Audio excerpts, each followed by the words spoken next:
Hi, I'm Thomas, and this week's episode is called Flops and Gold. So, if you're feeling paralyzed about the potential failure of your next project, or if you're driving everyone around you crazy, because you're looking for that guaranteed success, well, then in the next few minutes, I hope to help you find a more relaxed approach about publishing your work. There is an illusion that certain individuals have a Midas touch and they can do no wrong. Well, I think that is an oversight and a disempowering belief. I think if you scrutinise the career of any artist, you're going to find flops amongst the gold. For example, George Lucas was the executive producer of monumental culture defining hits like Star Wars and Indiana Jones, but he was also the executive producer of Howard the Duck. Do you know who wrote and sung the songs I'm Only Sleeping, Dig a Pony, and Dr. Robert? No? I'll give you a hint. It's the same band who brought the world Hey Jude, All You Need Is Love, and Let It Be. So the question is, can you have one without the other? Another example, how many of Shakespeare's 37 plays can you name?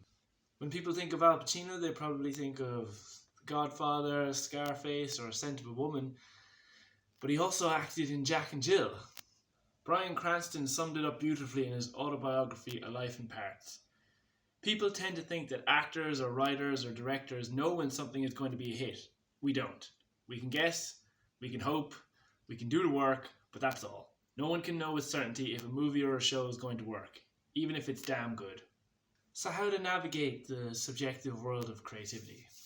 I have two parts to my solution, one focusing on the process and one focusing on the outcome.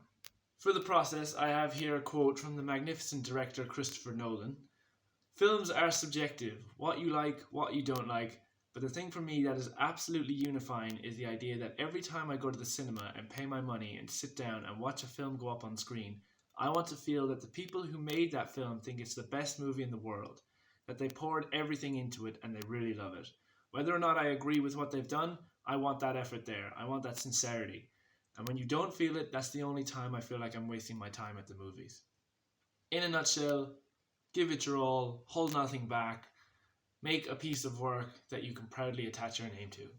Now, for the outcome, I turn to the inimitable Seth Godin, who has a fantastic phrase, this might work, this might not work. And why I think this is an amazing phrase is that you're acknowledging to yourself that failure is a possibility, which is the same of every great artist. The Beatles, George Lucas, Al Pacino, they all gave it their best. Some movies took off, some were hits, some were flops. But they're not great because everything they produced was a hit. They're great because they produced many hits. And they can produce many hits when they take this relaxed approach of giving it their best and not being attached to the outcome, not saying this has to be a hit, and then the work suffers because they're so attached to the outcome. So I hope this episode helped you. I hope it helps you find a more relaxed approach to publishing your work. I have to tip my hat to Seth Godin for awakening me to these flops and gold in artist careers. Yeah, that's it. I've been Thomas. Have a great day.